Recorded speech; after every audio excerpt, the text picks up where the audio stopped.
Okay. Fine. So I have discussed in detail with an example, a model paper I put, and I was just referring back and forth that paper, just to give you an idea that how these considerations, which I'm referring here, are taken care in a model research communication or research paper. Okay. Uh, then next section is results. Okay. Uh, Results, as I mentioned, there can be two ways to write sections beyond this, beyond methodology. You know, that is, you can write results and discussion together, or you can write first results and then discussion. You know, so that's the choice you have. But then if you feel that your results and discussions in discussion you are going to be repetitive of your results, then it's better to build up results and discussion together. You know, and if you feel that you have enough material to discuss, discuss means I will come to that part later, that section when we deal. But then giving a reference here, the discussion means we have to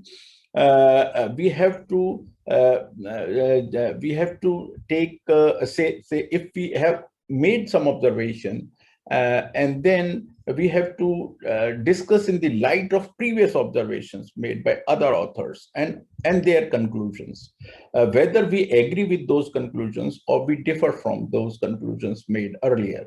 And if we are differing, then how we are differing, and what is the support we have to give or provide for that difference or the idea which we are putting forth. So discussion means you have to put systematically, logically, you have to build a story actually. Discussion is nothing but a story. So it has a beginning, and it has a middle, and it is an end. So like that, I will come to that part later. But let us now focus on the results part. Results is very, very important part of a paper, because that is the section which gives which gives an idea about what precisely has been done. So it means any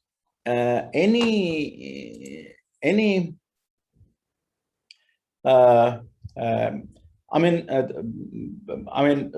the experiments which have been performed, what experiment has been performed, why that has been performed, how the experimentation has been done, what are the observations, and what is the conclusion. Very clearly, one has to mention in the results.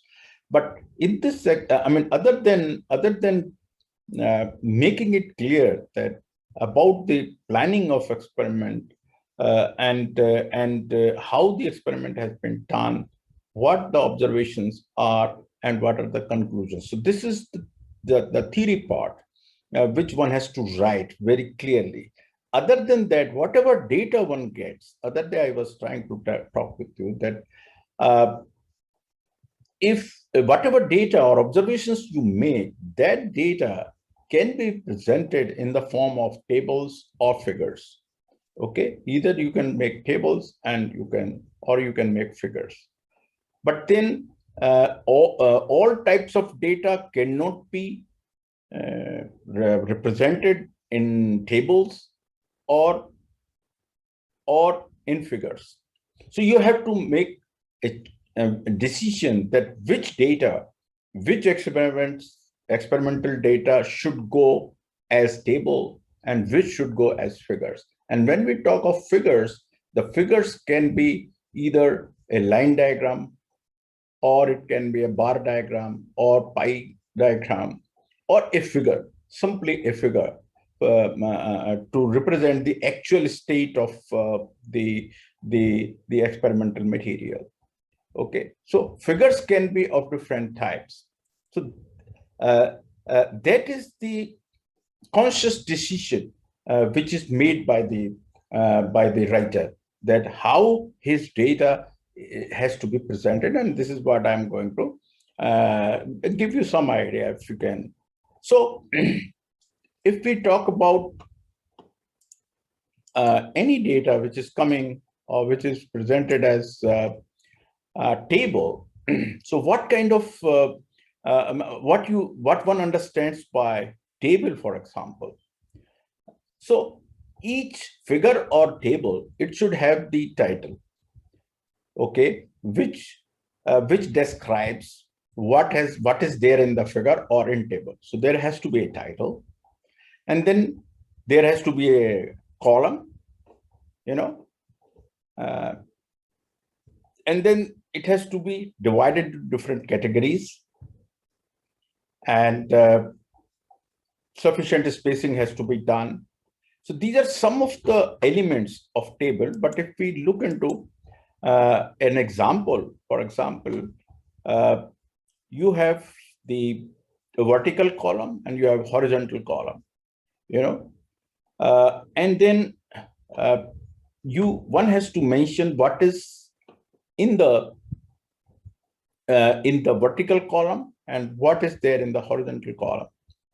And when it comes to tables, here the data is given actual numbers are written, So, I mean, as you are seeing for example, here, some sale data has been given, in different months. So it shows these many teas were sold in autumn of 07, and in spring this many, summer this much, So, and the total is this, okay. So we are not talking about any trends or things like that. It is a straight value which one observes. So the advantage of representing data or presenting data in the form of table is that the reader will have access to actual values and he can compare by looking at the data. Okay, but when it comes to figures, again, the clarity of the figure is very, very important. The legends has to be written very clearly. Legend means how the experiment has been. I mean, what the lines they mean in the figure, and each and every part of the figure has to be labeled, and the x-axis and y-axis, what is there on x-axis and what is there in y-axis has to be written clearly. For example, if you look at a figure where the weight has been shown, increase in the weight, say months 1, 2, 3, and this weight in kilogram or microgram or milligram, whatever, this comes on this axis, and then 1, 2, 3. So it shows a trend actually. And in figures, you are seeing not the actual numbers are not displayed actually, but you can find out what the actual number is. But it shows a trend, an increasing trend, from as the age progresses, there is an increase, So, but then this labeling has to be done very clearly, that what is in the x-axis and what is there in y-axis, and a proper legend has to be written about the experimental data, that what this x-axis is, what is y-axis, and so that the reader can have a very clear picture about what is shown in the figure. Similarly, bar diagrams, if you look at bar diagrams, are just by looking at the figure, one can find out that what actually is the trend going on,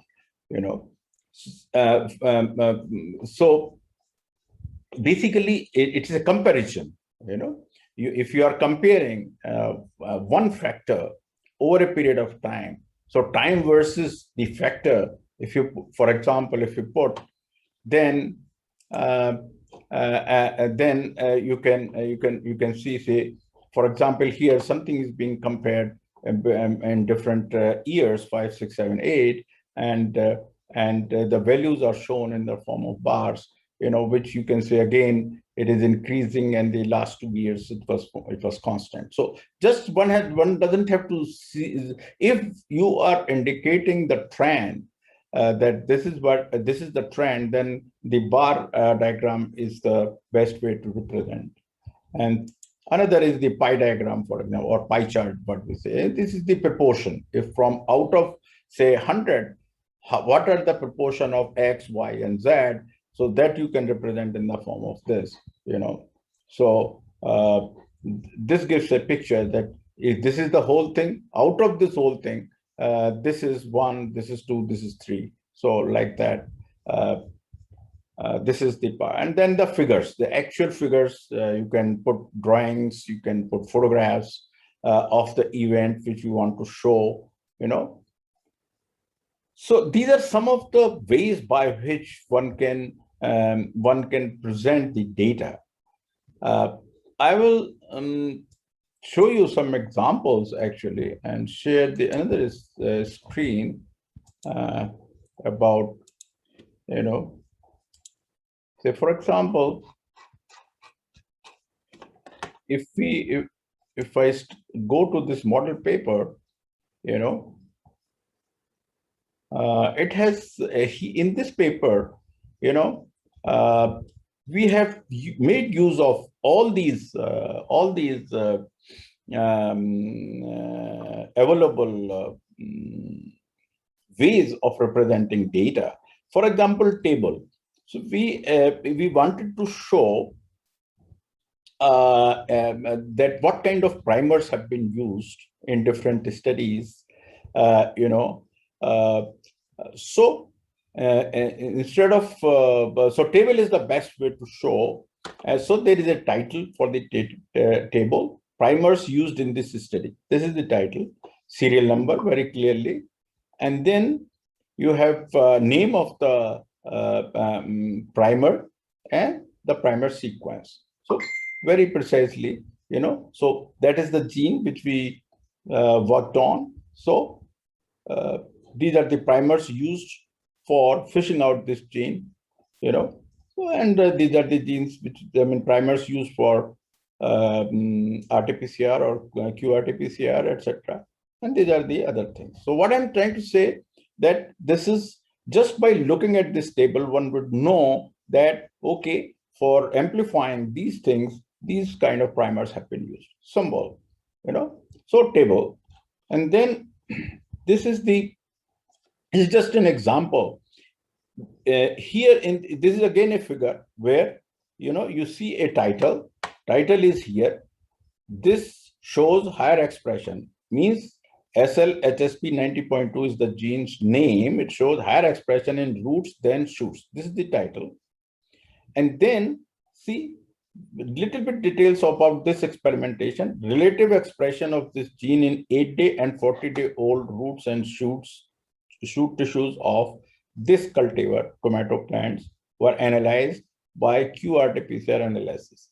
So this was the objective of this experimentation. The data presented are means of plus minus SD from 3 independent biological replicates, each with 3 technical replicates. 8-day-old shoot samples was used as the reference, and the data was normalized against this. This is the housekeeping gene.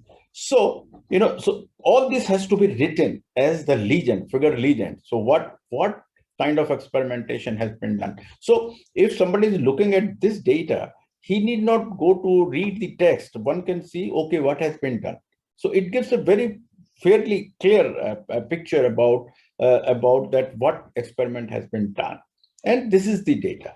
So one can see here, this is the 8-day-old shoot, this is the 8-day-old root.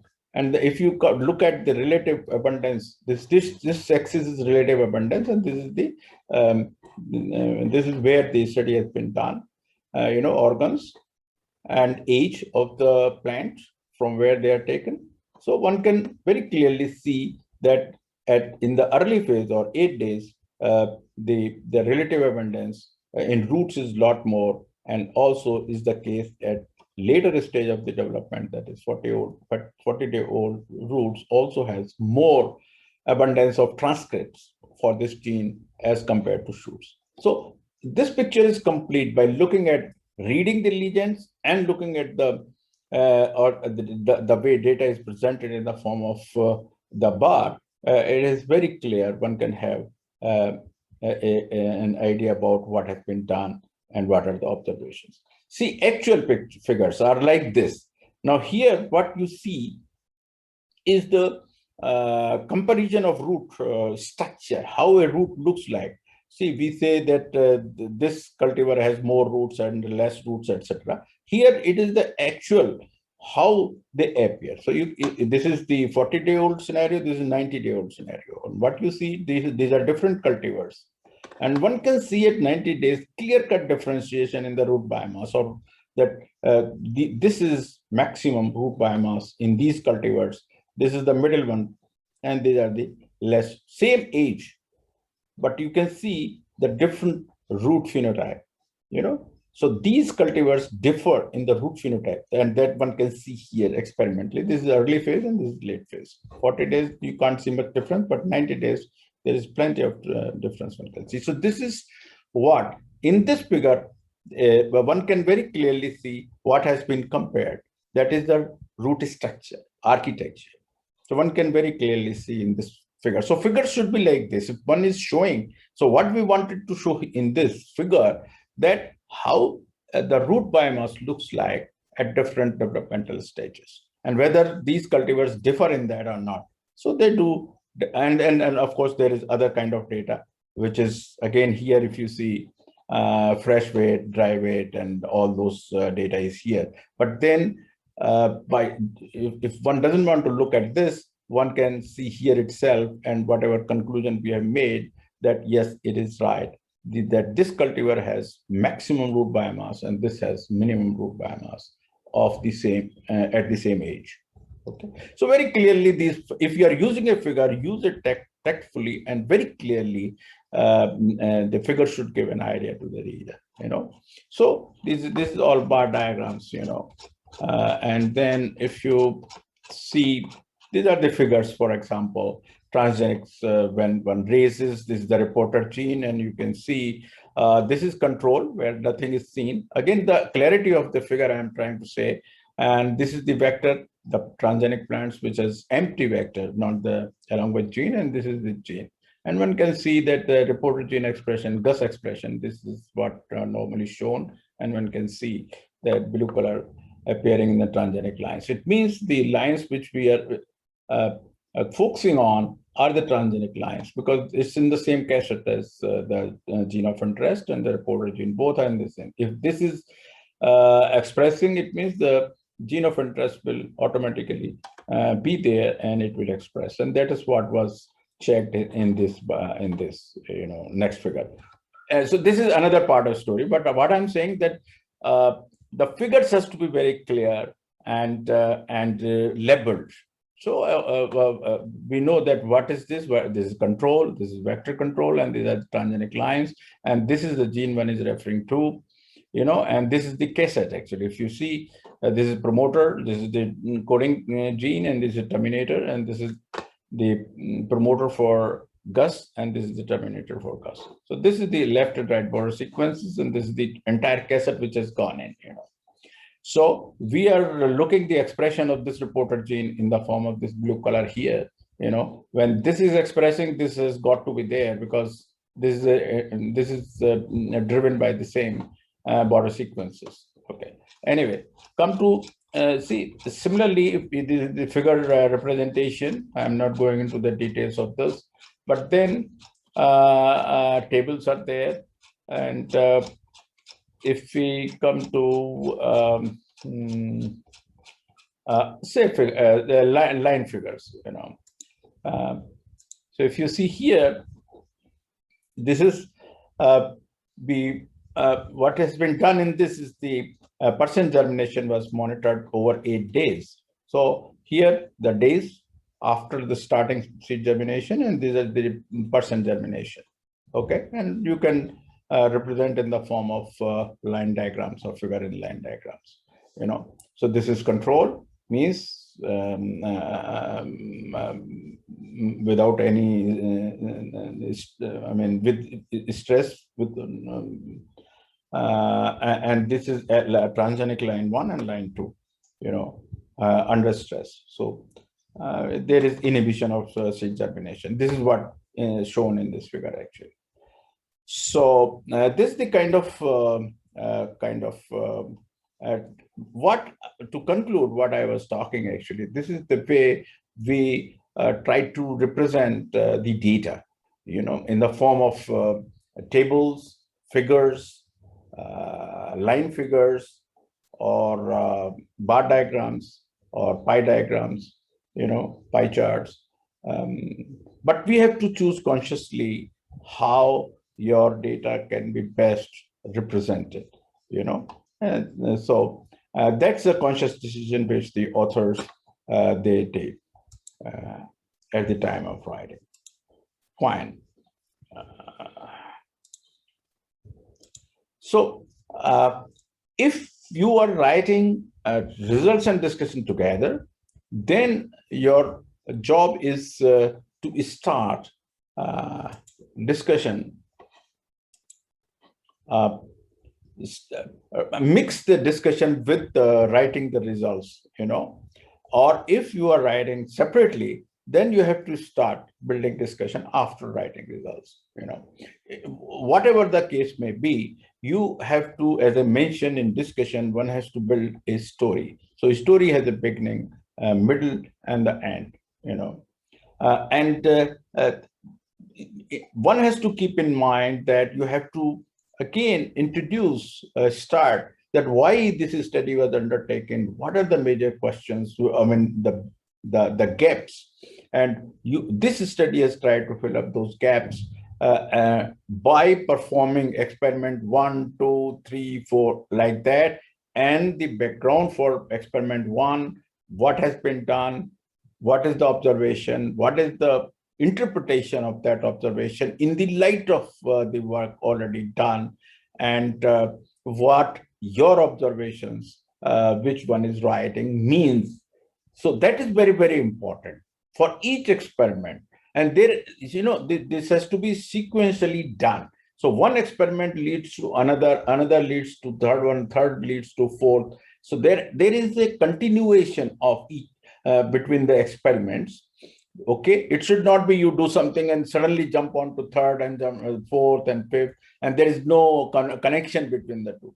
In a paper, if you are writing 10 experiments, all those 10 has to be connected from one with one another, so that a story is built, so the reader gets an idea in totality what the authors want to communicate. So this is what has been written here. And then in the end, you have to write a very clear conclusion, after discussing. And discussing means when I say that you are taking, you are discussing your results in the light of the previous work done.